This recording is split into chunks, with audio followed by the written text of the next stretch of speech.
Bonsoir, bonsoir, les coulisses de l'économie, comme chaque semaine. Thibaut Rouillac, bonsoir.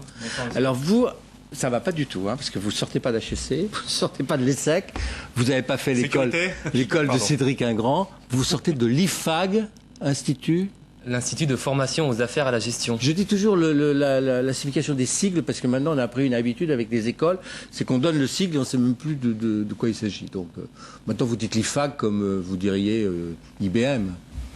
L'IFAG, c'est un réseau de 9 écoles réparties dans les 9 grandes villes de France. Moi, je viens de l'IFAG Paris, mais l'IFAG propose la même formation pour ces 9 écoles. Donc c'est une école dans laquelle on rentre 2 ans après le bac. On rentre 2 ans après le bac. Hein, concours, dossier. Concours, dossier, ouais. À l'écrit, à l'oral. Et on y reste pour 3 ans. 3 ans maximum. Maximum. Ouais. On acquiert le diplôme de responsable opérationnel d'un centre de profit. Donc c'est un bac plus 5, quoi. Bac plus 5, un master, c'est ça. Qui vous emmène dans des entreprises. Bon, on verra dans quelle spécialité vous comptez vous diriger. Et puis comment se passent les études aussi. Il doit y en avoir une partie à l'étranger. Comme dans beaucoup de... Thibaut Rouillac, est-ce que dans une école comme la vôtre, qui est l'IFAG, là, à Paris, avec d'ailleurs des succursales un peu partout en France, il y a des initiatives de création d'entreprises à l'intérieur même de l'école. Exactement. Ouais, comme celle-là, celle qu'on vient de voir. Là, en 3e année.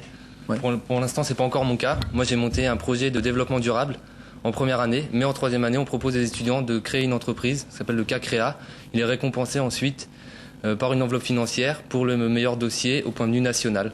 Quand vous dites j'ai monté un projet de développement durable, ça veut dire quoi? Dès la première année. C'est pas on est un groupe de 5 étudiants, Marianne Baucher, Ludivine Lemoine, Grégoire Massimi et Vincent Rollin. Ah, ils vont être contents si ils vont être très contents. Là, surtout qu'avant, ils ont dû vous dire, surtout vous nous parlez de moi. C'est fait. Donc, ce projet-là avait pour objectif de contacter une entreprise et de diagnostiquer et de préconiser des actions dans le sens du développement durable. On a eu la chance de le faire avec le Fouquet's Barrière sur les Champs-Élysées.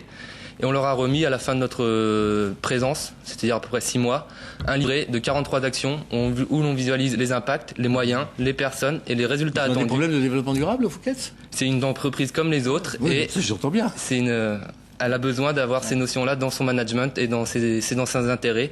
La clientèle le demande et c'est une démarche de long terme qui va permettre d'améliorer l'image, et pas de l'améliorer mais la différencier et de mettre... le lieu de travail était pas désagréable. Non. 3 ans donc. Hein.